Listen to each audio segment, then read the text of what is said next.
여호수아 6장 22절부터 25절까지를 제가 읽도록 하겠습니다.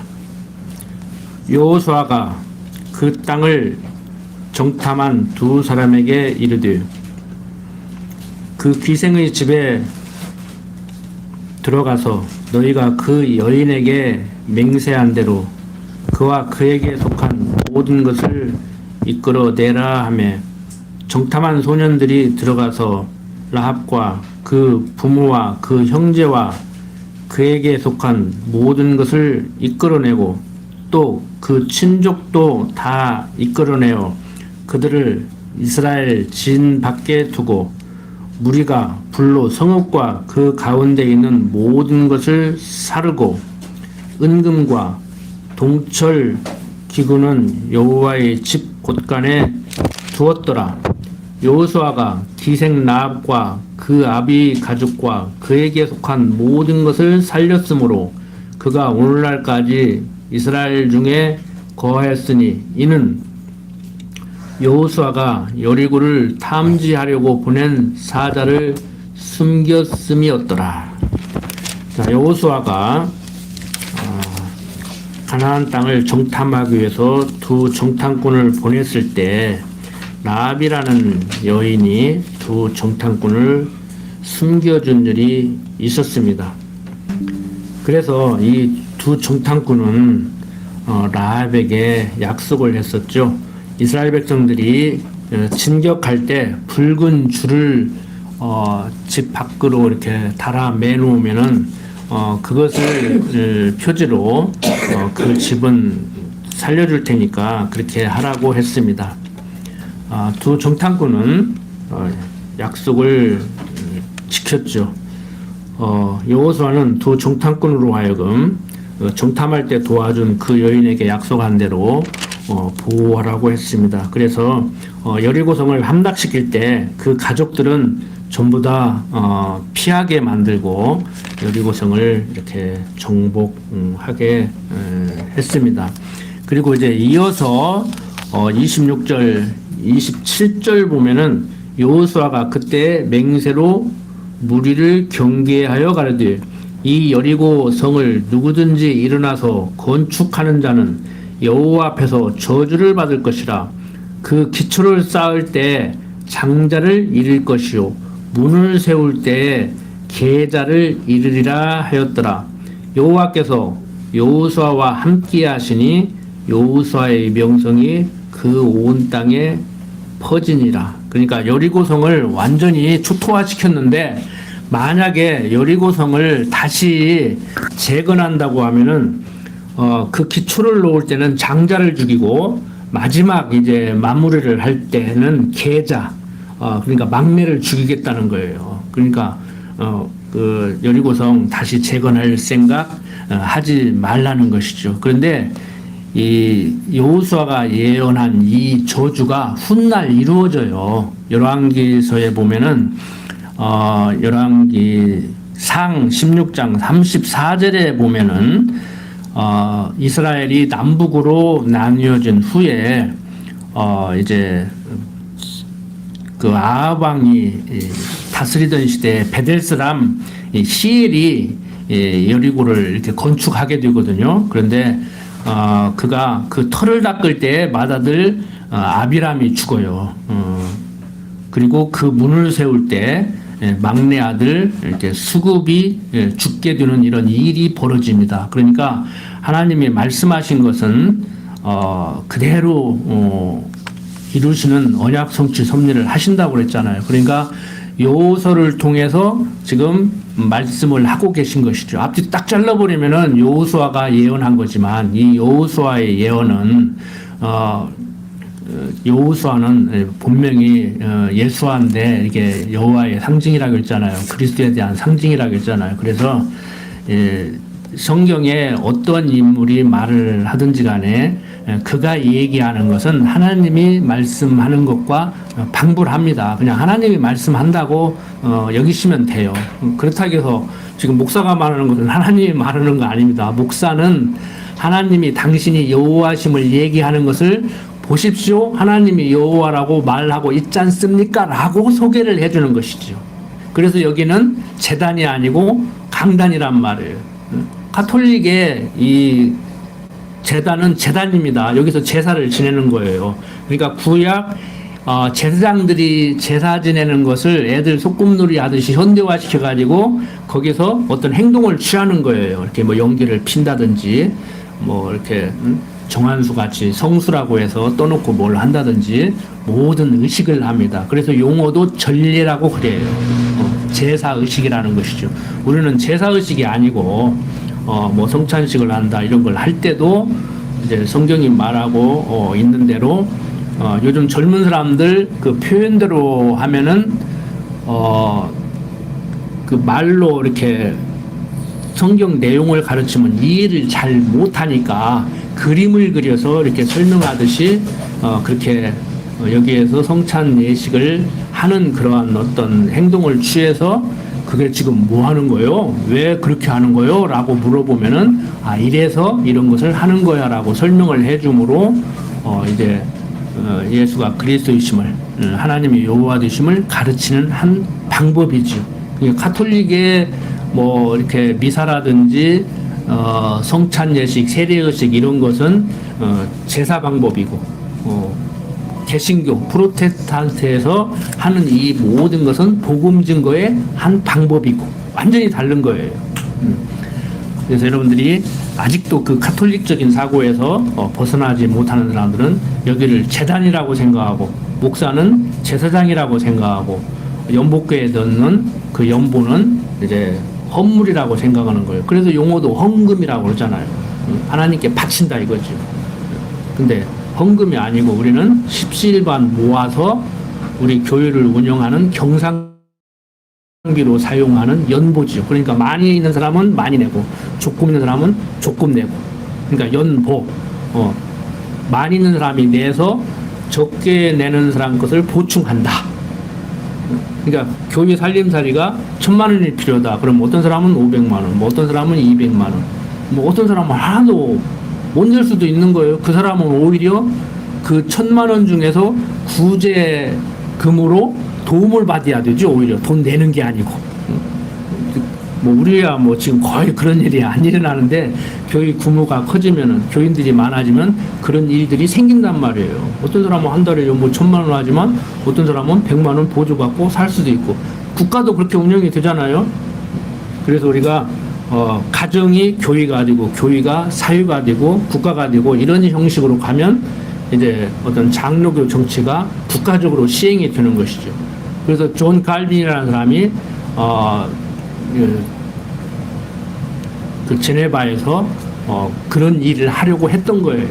그러니까 요즘 뭐 성시화한다고 그러는데 그건 착각입니다. 그 칼빈이 그 성경을 오해하고 하나님의 섭리를 오해하고 성시화 시키려고 했던 거예요. 근데 그건 불가능해요. 모형과 그림자로 보여주는 거기 때문에. 그래서 우리는 이제 모형과 그림자지만 아이들 소꿉장난하는 것 같이 교회에서 조금 흉내내면 이제 멋있는 교회가 되는 것이죠. 자, 그래서 우리는 그냥 아이들 소꿉장난으로만 끝내는 것이 아니고 실제 어렸을 때 엄마 아빠 사는 거 보고 소꿉장난을 하고 네가 신랑 내라 나는 각시낸다 하고 살다가 결혼을 해서 이제 그대로 엄마 아빠가 사는 아름다운 모습을 보고 그렇게 자라가지고 소꿉놀이 하다가 자라가지고 커서 엄마 아빠가 멋있게 사는 것 같이 또 그렇게 멋있게 살아가는 거예요. 교회 안에서 길러야 그게 가능합니다. 교회 안에서 길러야. 뭐 세상적인 사람들도 어필스럽게 살아가기는 하지만 모습이 같다고 해서 다 똑같은 게 아니에요. 내막을 들여다봐야 되지. 그래서 우리는 조금 세상 사람들과 같이 가정에서나 교회에서 불협화음이 일어나는 것 같이 보이더라도 내막을 들여다보면 정말 사랑하는 마음 때문에 사랑하기 때문에 이제 하나 돼가는 과정이죠. 그러니까 세상 사람들 이게 부부 싸움 오는 것은 이제 갈라지는 한 과정이고 우리 부부 싸움은 하나 돼가는 과정이고. 이게 세상 사람들도 지혜로운 사람은 부정적으로만 생각 안 해요. 다 하나 돼가기 위해서 몸살을 한다고 그렇게 얘기를 하지. 이게 전혀 틀린 얘기는 아니에요. 뭐 하나님 모른다고 해서 다 뭐 부부 싸움하고 헤어지는 건 아니잖아요. 그래서 우리가 신랑 되신 그리스도와 성도된 신부와의 관계를 설명하는 방법이다. 뭐 세상에서 살아가면서 어려움을 겪은 분들은 이런 제 어떤 표현에 좀 상처가 될 수도 있고 마음이 좀 이렇게 아플 수도 있는데 그 세상 얘기를 하는 게 아니에요. 저는 이렇게 성경이 말하는 그 내용을 이 세상을 육신을 가지고 살아가면서 모형과 그림자로 보여주는 걸 통해서 하나님 배워가는 거다. 그러니까 우리는 항상 결혼이 무엇인지, 자식이 무엇인지, 부모가 무엇인지, 세상 사는 것이 무엇인지. 여러분들 좀 힘들고 그러면 그런 생각 하시잖아요. 참 이 세상살이가 뭔가. 제가 그래서 항상 사석에서도 가끔 그런 말을 해요. 요즘은 특히 자주 하는데 몸이 좀 불편하다 보니까 참 사는 거 별거 아닌데. 사는 거 별거 아닌데. 그러잖아요. 사는 거 뭐 육신적인 건강, 돈, 뭐 명예, 뭐 이런 거 빼면 뭐 있습니까? 잘 먹고 잘 자고 잘 싸고 건강하게 살면 되지. 근데 그게 아니니까 육신이 연약하니까 제가 요즘 자주 쓰는 말이에요. 하루 생활 중에 몇 번씩 그 얘기를 하는데 참 세상을 하는 거 별거 아닌데 이런 얘기를 한다고. 근데 정말 그게 내 것이 돼야 돼요. 그냥 자조적인 힘들으니까 그냥 푸념하는 소리가 아니라 진짜 별거 아니잖아요. 뭐 별거나 되는 듯이 요즘 정치인들 보면 별거나 되는 것이 있는데 막 아유 속 시끄럽죠? 빨리 선거 끝나버렸으면 좋겠지. 누가 되든지 간에.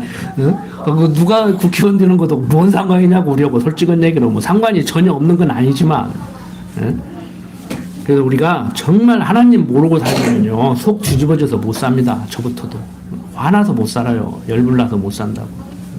자 이렇게 하나님이 말씀한 대로 요소를 통해서 말씀한 대로 그대로 이루어지는 이러한 섭리를 바라보고 우리는 정말 성경이 말하고 있는 대로 세상을 하나님이 만들어 놓고 섭리한다고 하더니 내 인생도 하나님이 예비해 놓고 함께 하면서 인도한다고 하더니 정말 처음에는 그럴까 하다가 이제 나이 좀 드시고 신앙생활 한 20, 30년 하시면 정말 그렇구나.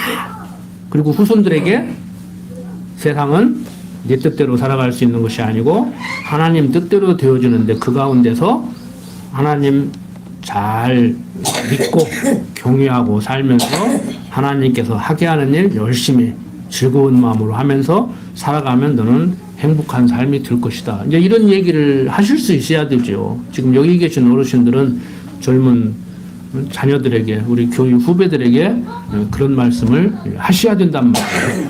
하나님 알고 살아야 된다. 다른 거 없다. 자 이제 7장 8장 넘어가 보면은 이제 7장에서 이제 아이성 정복을 시작하는데 지난번에 말씀드렸잖아요. 최고 챔피언을 쓰러뜨렸는데 복싱 선수가 뭐 방어전 한다고 그 밑에 있는 사람들 데려다가 이겨놓고 방어전을 하고 1차 방어했다 2차 방어했다 뭐 뭔 의미가 있냐고. 그 여리고성 이미 끝내버렸단 말이에요. 그리고 다시 재건하면은 이제 시작할 때 큰아들 죽이고 마무리할 때 막내아들 죽인다 이렇게까지 말씀을 하셨는데 이거 뭐 아이성 아무것도 아니잖아요. 아이성은 또 가장 작은 성이에요. 여리고성은 제일 강대한 성이고. 여러분들 강대한 여리고성을 점령했다. 자 아이성을 점령하는데 자세가 어때야 되겠습니까?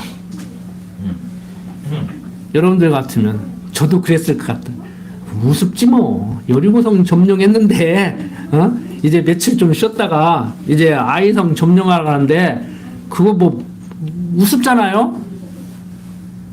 정말 이스라엘 백성들도 우습게 생각했어요.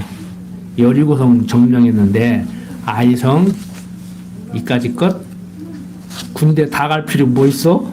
그냥 대충 몇 명 데리고 가서 싹 쓸어버리지 한 방에. 근데 한번 생각해 보세요. 복싱 선수가 세계 최고 챔피언 쓰러뜨리고 자기가 1등이 됐어. 한 10위 불러다가 아니면 100위 불러다 놓고 이제 방어전을 해야 돼. 자세가 어떻게 했어요? 아이 그까짓니까 자다가 일어나서 그냥 한 방에 때려도 끝낼 거대. 연습이 뭔 필요 있어. 뭐 다이어트가 무슨 필요 있어. 그러다가 이제 코피 쏟는 거지 세상 말로. 자칫 잘못하면은 이성이 없다고는 동물들만 또 못한 그런 어리석음을 범할 수가 있어요. 뭐 어떤 프로 보니까요, 뭐 동물의 왕국인가 뭔 프로 보니까 사자가 짐승을 잡는데 큰 뿔 달린 짐승을 잡을 때나 토끼 한 마리를 잡을 때나 똑같이 힘을 쓰더라고. 토끼 잡는다 해서 그냥 대충 않고 큰 뿔 달린 잘못 하다가 받치면은 죽을 수도 있는 짐승 잡는다 해서 최선을 다하는 것이 아니고 일단 자기가 짐승을 잡을 때는 최선을 다하더라고요. 근데 인간들은 너무 머리가 똑똑해가지고 그렇게 않는다고. 그런데 정말 이스라엘 백성들도 이제 인간적으로 보면 똑똑하죠. 하나님 앞에서 보면 어리석은데. 그러니까 하나님 의지하지 않고 인간의 능력과 노력을 의지하니까 계산을 하는 거예요. 그래서 이제 패배를 하게 되는 거거든요. 한번 보세요. 7장 1절 보면은 이스라엘 자손들이 바친 물건을 인하여 범죄하였으니 이는 유다 지파 세라의 증손 삽디의 손자 갈미의 아들 아간이 바친 물건을 취하였습니다. 여호와께서 이스라엘 자손들에게 진노하시니라. 자, 다 점령하면은 싹 쓸어버리라겠거든요. 근데 이게 좀 점령하고 보니까 노량물 중에 좀 괜찮은 게 있었던가 봐요. 좀 욕심나는 게. 그게 그걸 살짝 했다고. 그게 문제가 된 거예요. 왜? 하나님 말씀에 순종을 안 했으니까. 성경은 얘기하죠. 제사보다 순종이 낫다고. 그 말이 무슨 말이냐. 하라면 하고 하지 말라면 하지 말라는 거예요. 여러분들도 마찬가지예요. 부모 입장에서 육신적인 자녀이지만 이게 하나님의 이제 형상을 닮았기 때문에 이제 나 자신도 모르게 하나님 노릇을 하려고 하는 그 본성 때문에 그런 일이 벌어지기는 하지만 그걸 꼭 좋다고만 할 수는 없지만 자녀들에게 요구하는 어떤 자녀가 가장 이뻐요. 말 잘 듣는 자녀가 가장 이쁘잖아요. 뭐 돈 많이 벌어오고 막 뭐 힘세고 그런 것보다 그냥 하라면 하고 하지 말라면 않고 그런 자녀가 말 잘 듣는. 그러니까 우리가 말 잘 들으면 우리 애기 착하다 그러잖아요. 저는 그렇게 하지 말라고 하는데 그래서 우리가 참 이게 인본주의적인 우리 삶과 연결하면은 이게 쉽지가 않아요, 이게. 근데 우리는 내 말 잘 들으라고 가르치면 돼요, 안 돼요? 하나님 말씀에 순종하라고 가르쳐야지 내 말 잘 들으라고 가르치면 안 된단 말이에요. 왜? 나도 하나님 앞에서 나를 바라볼 때 나도 어리석기 그지없고 내가 완벽하게 자식을 교육할 수 없으니까. 이게 참 조심스러운 얘기예요. 그러니까 우리가 자녀들에게 순종을 요구하는 것은 하나님의 형상을 닮았기 때문에 그러는데 그 하나님의 형상을 닮았다는 얘기가 긍정적인 해석을 할 수도 있지만 부정적인 해석도 할 수 있는 여지가 얼마든지 있는 거예요. 그래서 인간의 삶은요, 이쪽 측면에서 바라보느냐 저쪽 측면에서 바라보느냐에 따라서 해석이 완전히 다르게 돼요. 정치인들을 바라볼 때도 나 자신을 바라볼 때도. 그래서 이제 하나님의 섭리 가운데 우리도 이제 하나님의 그 형상을 닮은 그것이 부정적인 그런 영향을 이제 미치게 되죠. 그래서 자녀들에게도 이렇게 순종을 요구하고 그렇게 되는데 이제 그것이 이제 하나님을 배우는 한 방편이야 되는데 야 내가 정말 자녀들에게 그걸 요구하면서 하나님 앞에서는 얼마나 순종하고 있는가. 그러니까 세상 살이도 그렇잖아요. 내 직장 상사한테 내가 순종을 하면서 복종을 하면서 내 아랫사람에게도 내가 상사에게 하는 것만큼 이게 하라고 해야 되는데 나는 하지 않으면서 이제 밑에 사람 보고 하면은 저는 않고 나보고는 하라고 한다? 이제 이런 현상들이 일어나잖아요. 그래서 세상 살이는 내가 누구에게 보복을 하고 내 상사를 내 손으로 쳐내면은 내 후배가 그걸 보고 배워가지고 나를 또 내가 상사를 쳐낸 것까지 나를 또 쳐내고 그래서 꼭 한 대로 당한다고 이제 그런 것을 사람들이 경험하게 되잖아요. 그래서 여기에서 지금 하는 것은 하나님 말씀에 순종하지 않음으로 인해서 어려움을 겪는 첫 번째. 그러니까 인간적으로 볼 때 여리고성을 점령했기 때문에 아이성은 우습게 보고 덤벼서 망하는 것도 있지만 첫째 가장 기본적인 것은 가장 중요한 것은 하나님 말씀에 순종을 않고 있다는 거예요.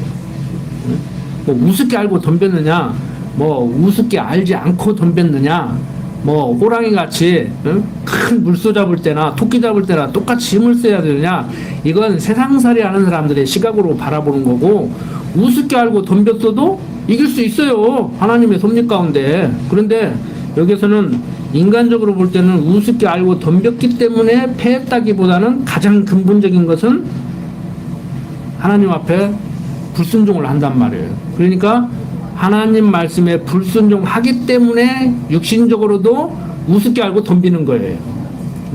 최선을 다하라고 했으면 최선을 다하고, 치우지 말라고 했으면 하나도 치우지 말고, 아무리 아깝고 욕심이 나도 말씀에 순종해야 되잖아요. 그러니까 이 사람들 이렇게 행동하고 말하는 것도 보면은요, 막 뭐 횡설수설하는 것 같은데요, 횡설수설을 할 때 할 망정 일관성이 있어요. 수학적으로 보면 공통분모가 있다고. 이게 뭐 그냥 중구난방을 하는 것 같은데 그 사람을 잘 관찰해 보면은요, 똑같은 행동을 한다. 겉으로 보기에는 우폭치폭 하는 것 같아도. 그러니까 우리가 하나님 앞에서 내가 얼마나 그런 엉터리 없는 생각과 행동을 하는지를 우리 스스로 돌아보는 거, 이게 성찰인 거예요. 그것은 여러분들이 하시라고. 제가 적용을 안 시켜줄 테니까. 자, 2절 보세요.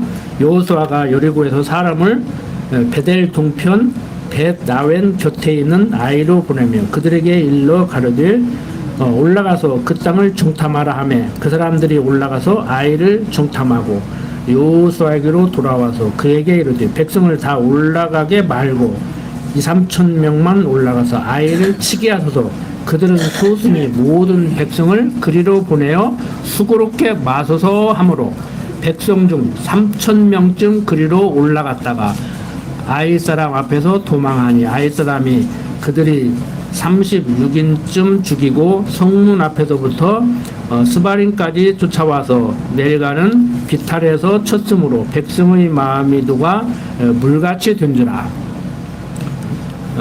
자, 아이성 도전에서 이렇게 이스라엘 백성들이 실패를 하게 되죠. 조금 전에 말씀드린 대로 여리고성을 무너뜨렸기 때문에 우습게 알고 그냥 한 3천 명 정도만 보내서 그냥 간단하게 끝내버리자, 이렇게 접근을 한 것이지요.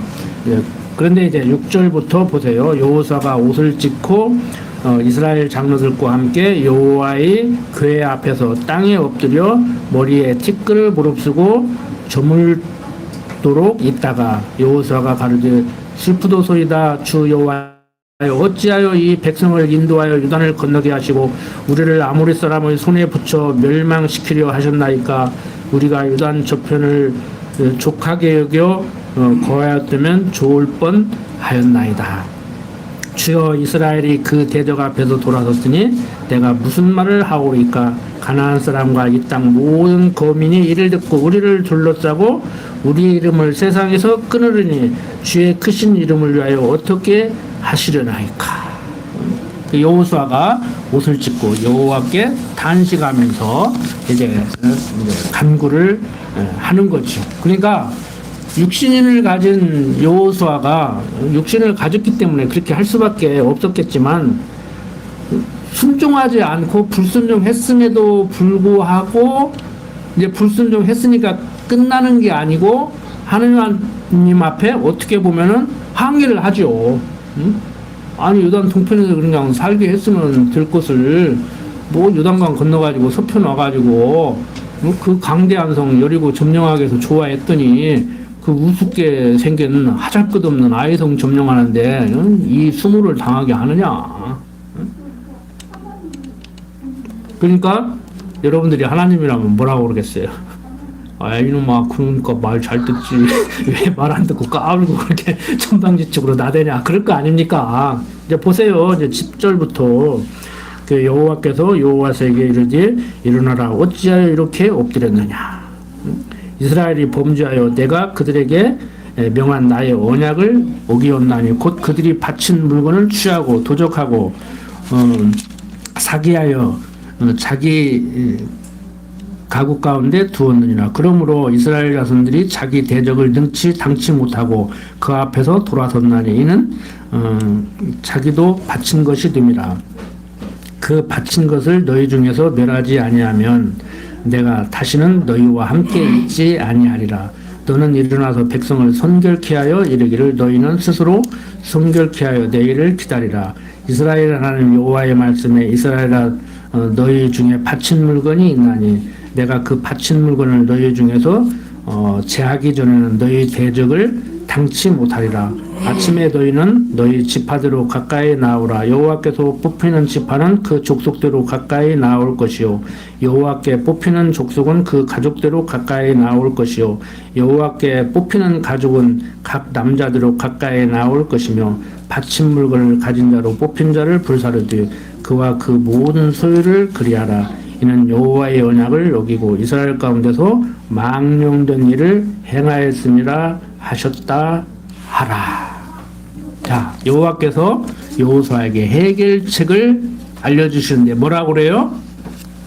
그 누가 여리고성 점령할 때 물건 취했냐 그거 찾아내서 해결을 하는 거예요.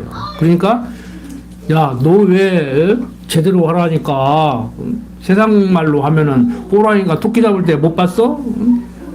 여리고성 점령했다고 아이성은 우습게 알고 덤벼 최선을 다해야지 3,000명만 보내도 되겠어? 이런 얘기를 안 쳐놔요. 안 꺼내고 이 아간이라는 사람이거든요. 그 도둑질한 사람이 그거 문제 삼는다고 왜 그거 훔쳐가지고 숨겨놨느냐 그거 찾아서 해결해라.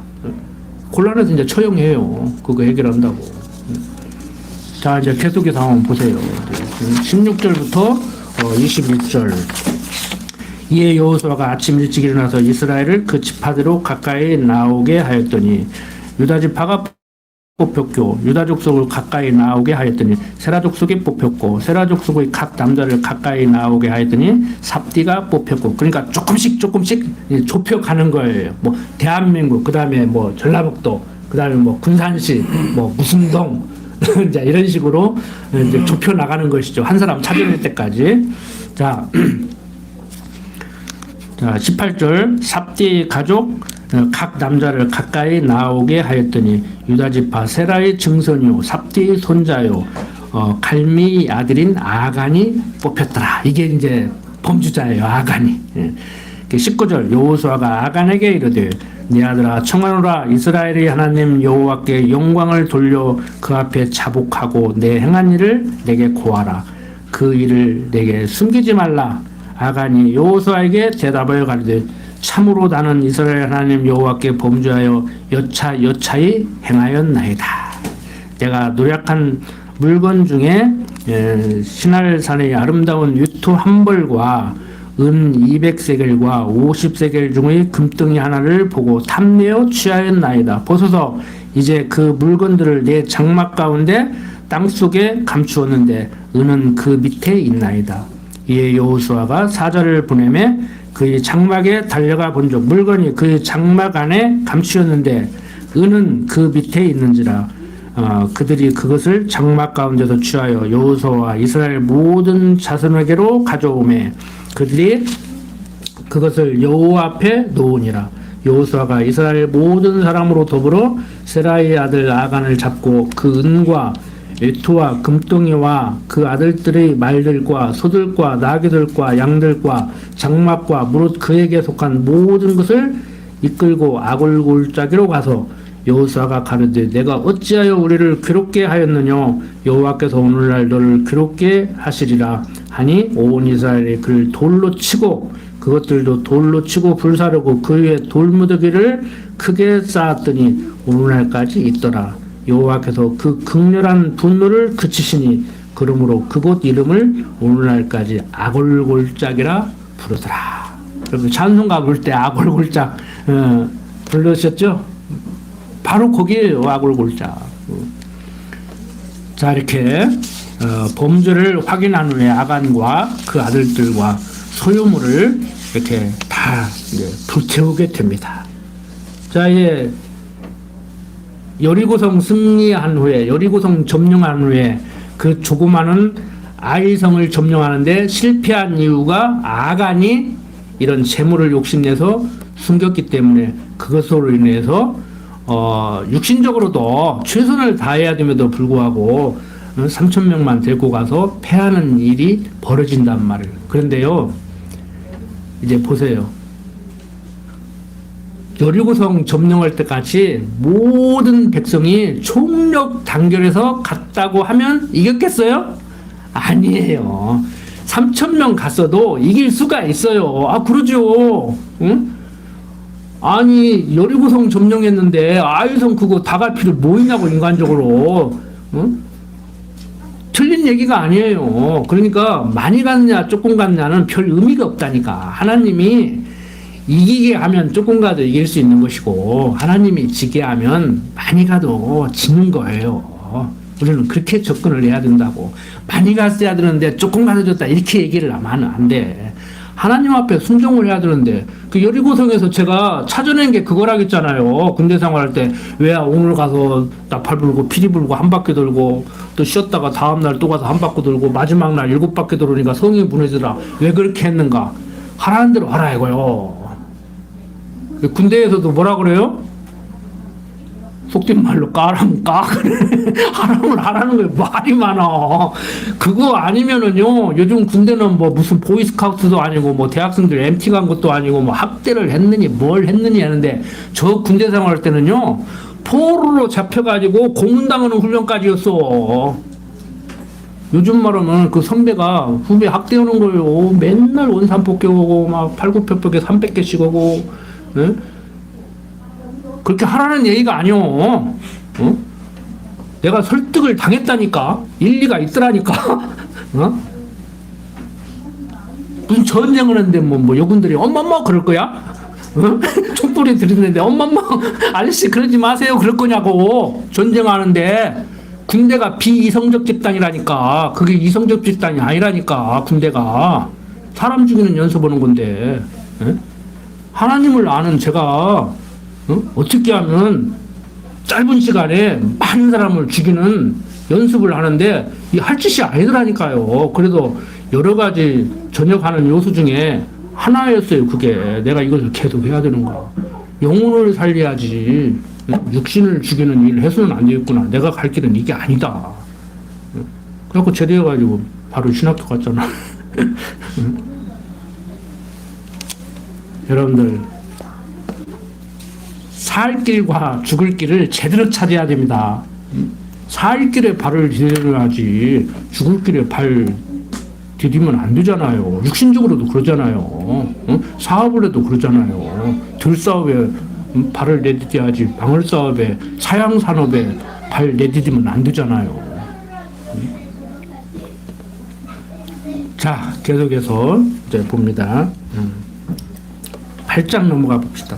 여호와께서 여호수아에게 이르시되 두려워 말라 놀라지 말라 군사를 다 거느리고 일어나 아이로 올라가라. 보라 내가 아이 왕과 그 백성과 그 성읍과 그 땅을 다 내 손에 주었노니 너는 여리고와 그 왕에게 행한 것 같이 아이와 그 왕에게 행하되 오직 거기서 탈취할 물건과 가축은 스스로 취하라.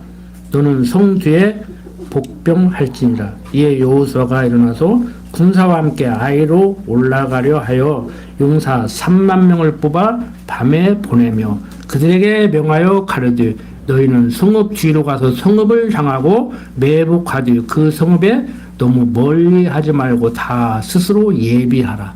10배나 더 보내서 그것도 매복을 하고 야간에 기습을 하라는 거예요. 뭐 처음에 3,000명 보내서 어리버리하게 할 때하고는 완전히 다르죠. 지금 분위기가 완전히 달라요. 하라면 하라는 대로 하는 거예요. 거기서 뭐 그렇게 많이 갈 필요 있습니까? 꼭 그렇게 해야 됩니까? 이게 필요 없다니까요. 자, 5절 나와 나를 쫓는 모든 백성은 다 성읍으로 가까이 가리니 그들이 처음과 같이 우리에게로 쳐올라 올 것이라. 그리할 때 우리가 그들 앞에서 도망하면 그들이 나와서 우리를 따르며 스스로 이르기를 그들이 처음과 같이 우리 앞에서 도망한다 하고 우리 유인을 받아 그 성읍에서 멀리 떠날 것이라. 우리가 그 앞에서 도망하거든 너희는 매복한 곳에서 일어나서 그 성읍을 점령하라. 너희 하나님 여호와께서 너희 손에 붙이시리라. 너희가 성읍을 취하거든 그것을 불살라 여호와의 말씀대로 행하라. 보라 내가 너희에게 명하였느니라 하고 그들을 보내며 그들이 복병할 곳으로 가서 아이 서편 베들과 아이 사이에 매복하였고 여호사는 그 밤에 백성 가운데서 잤더라. 제가 군대 나갈 때 이 성경을 공부했는데 이순신 장군이 한산 대첩을 때하고 똑같아. 작전이 배가 쓱 가가지고 영화 보셨어요? 쓱 도망가는 치하고 끌어내니까 옆에 대교에다가 콱 덮치는 기습하는 군대 작전하고 똑같잖아요. 성경 보면은요 판사가 재판하는데도 지혜로워지고요 군인들이 작전하는데도 지혜로워진다니까. 이게 선자병법 아무것도 아니에요. 선자병법 읽어봤지만 응? 천지만물을 지으시고 섭리하신 하나님께서 대책을 이렇게 제시하는데 여호사를 통해서 그러니까 3,000명 가서 어려버려오고 대충 하려고 했다가 그게 아니라는 거예요. 이제 딱 작전을 짜는데 3만 명 가서 매복하고 있고 가서 딱 도망가는 채. 저번에 이것들이 왔는데 우리한테 혼비백산에서 도망가는데 또 왔어? 이것들 혼나봐라. 그리고 쫓아 나오면 그때 콱 덮치라는 거예요. 그러면 이긴다는 거예요. 그러니까 하나님이 하신다고 하니까 그냥 감나오면서 감 떨어지기 기다리는 게 아니잖아요. 다시 말씀을 드리지만 작전을 이렇게 했기 때문에 이겼냐? 그건 아니라는 거예요. 여기에 또 속으면 안 돼요. 그러니까 인간적으로 얘기하면은 우리보다도 못한 힘은 세지만 우리보다도 지혜롭지 못한 들짐승들이 뿔 달린 물소를 잡을 때나 토끼를 잡을 때나 최선을 다하듯이 인생은 그렇게 사셔야 돼요. 맞아요, 방법적으로는. 그런데 그렇게 살았다고 해서 되는 것도 아니다. 포인트는 뭐예요? 이렇게 해야 되는가 저렇게 해야 되는가? 그 질문이 틀린 질문은 아니지만 하나님이 하라고만 하고 하지 말라고는 않고. 그게 쉽지 않죠. 이론은 쉬운데 이걸 지금 하나님이 하라고 하는 것인가 하지 말라고 하는 것인가 그걸 어떻게 하냐고. 그러니까 믿음 좋은 어떤 분들은 기도해보고 오늘 시장을 가야 됩니까 말해야 됩니까 그렇게 신앙생활 하신 경험 있는 분들 계실 거예요. 저는 경험이 있어요. 오늘은 무엇을 반찬으로 상에 올리라고 하는가. 오늘은 콩나물을 올리라고 하는구나. 그럼 콩나물을 어느 정도 양이나 올리라고 하는가. 이렇게 기도하고 시장 보는 사람도 있더라고. 그게 이제 지나치면 이제 병원 가야 돼. 믿음이 좋은 것 같지만, 그게 지나치면 병원 가야 돼. 그럼 어떻게 해야 되는 거야? 제가 말씀드렸죠?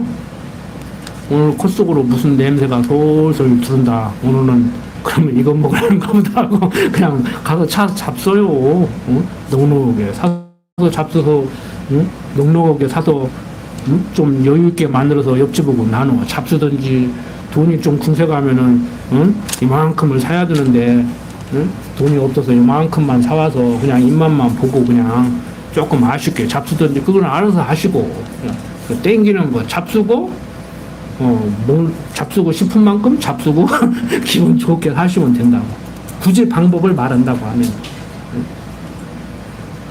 혹시라도 또 그런 분 계실까 봐서 높아신 분은 제가 말씀을 드리는데 저도 과거 그런 경험을 했다니까요.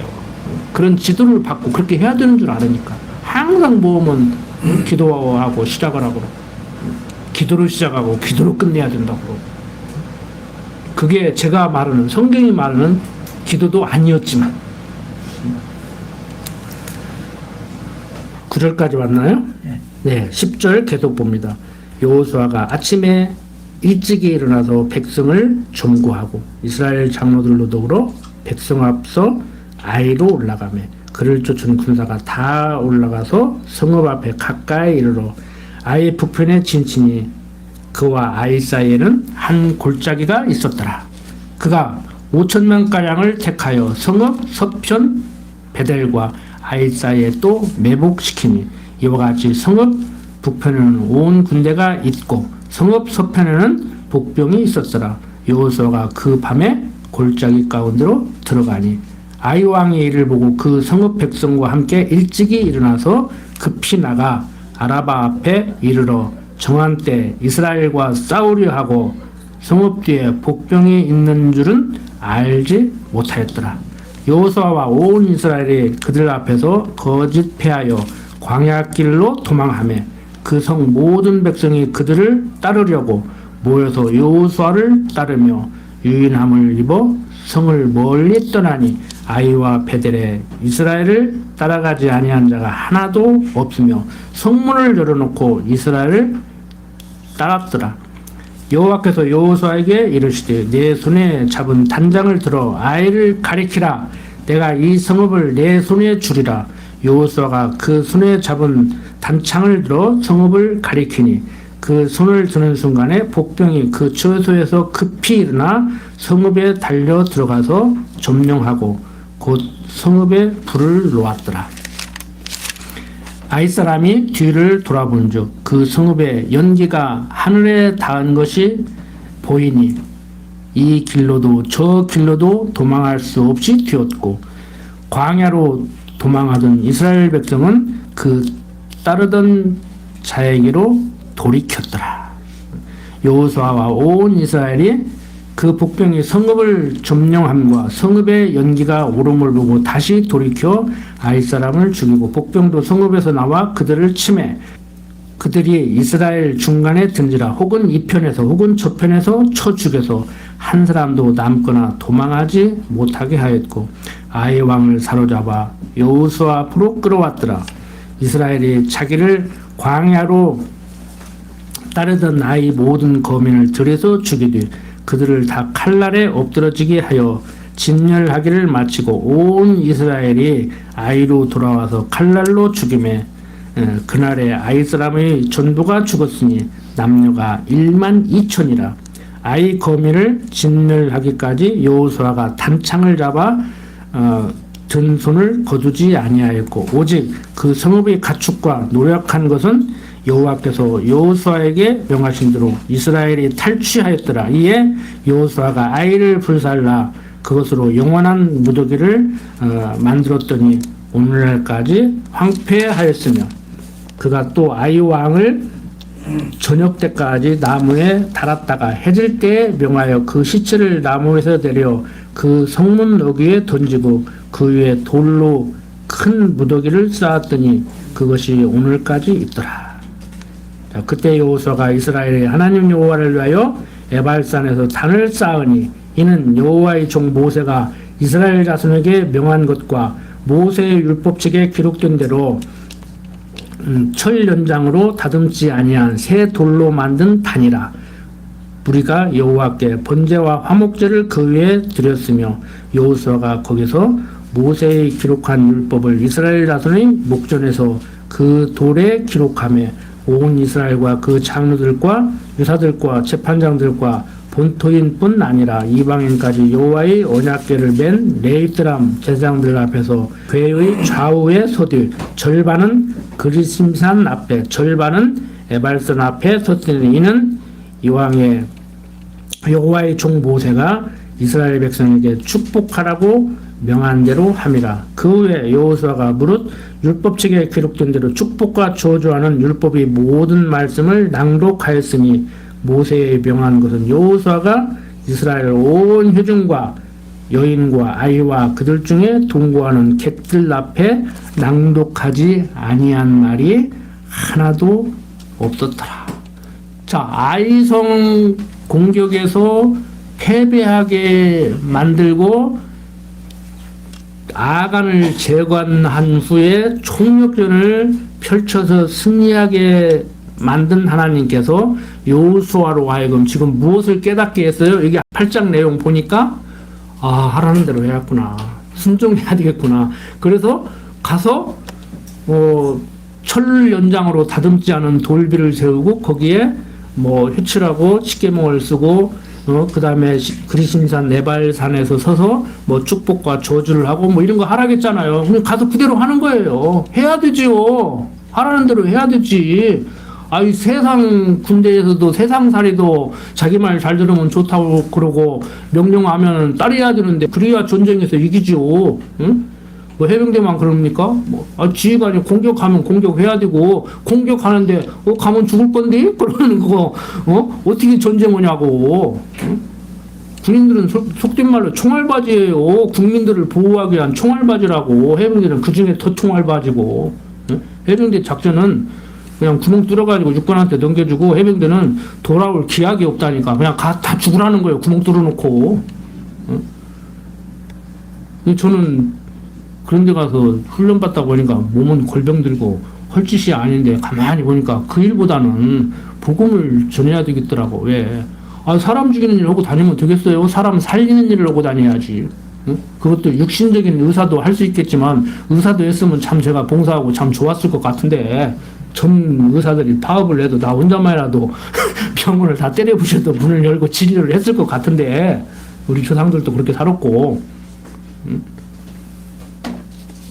영혼을 살려야 되지, 영혼을. 자, 이것은 지금 무엇을 얘기하고 있냐? 무엇에 대한 모형과 그림자냐? 하나님 말씀에 순종을 해야, 언약하고 언약대로 보낸 그리스도를 따라야 너희들 살 길이다. 너희들 살 길은 오직 내가 약속한 대로 예수 믿고 구원 받는 길밖에 없다. 말 들으라. 알겠냐? 이 얘기를 하는 거예요. 모형과 그림자로. 그래서 성경에서 순종이 제사보다 낫다고 그런 거예요. 목사 말 잘 들으라는 얘기가 아니라, 어머니 아버지 말 잘 들으라는 얘기가 아니라. 우리 젊은 사람들 어머니 아버지 말도 잘 들으세요. 목사 말도 잘 들으세요. 제가 다른 거 얘기합니까? 성경 공부 열심히 하라고, 생각 좀 하고 살아라 그러지? 생각이 없으니까 허수아비 갖다 놔도 찍지. 이쪽에도 공천 떨어지면 저쪽 땅으로 가고, 저쪽 땅에서 떨어지면 이쪽 땅으로 오고, 서로 바꾸고, 막 합쳤다가 나눠주고, 며칠 만에 막 그 정신없는 짓들을 하는데, 같이 정신없어야 거기서 가서 투표를 얻은지 말든지. 난 정신없어서 이번에 투표도 못 얻었어. 정신 사나가지고. 아이고, 여러분 정신 차리십시오. 오직 예수 믿는 길밖에 없다고. 세상 살리고 씩씩거리지 말고. 저도 보면 씩씩거리니까 뉴스를 안 봐버린다니까. 그냥 삼류 드라마 보는 게 나아서, 뭔심이? 어쨌든 봤는데, 그거 보는 게 나아. 그것도 속 시끄럽더라고. 드라마도 정상적인 사고를 하는 드라마를 만들면 안 본디야. 그냥 속 시끄러운 드라마 해야지. 정신 좀 차리고 살자고요. 정신 좀 차리고. 기도합니다. 아버지 하나님, 오직 살 길은 하나님을 여호와로 알고 경외하며 사는 길밖에 없다는 것, 오늘 한 시간 또 생각했습니다. 오직 그리스도만이 소망이고 내 살 길이라는 것을 알았습니다. 내가 길이요 진리요 생명이라고 하는 말씀이 어떤 의미의 말씀인지 이 시간 다시 한번 생각해 봤습니다. 아버지 하나님, 오늘 그룹교회 성도들 육신의 장막 벗는 그날까지 신앙을 떠나지 않게 하시고 후손들에게 우리 신앙을 유산으로 물려줄 수 있도록 강한 발로 붙들어 주시옵소서. 부족한 종 예수님 이름으로 기도드립니다. 아멘.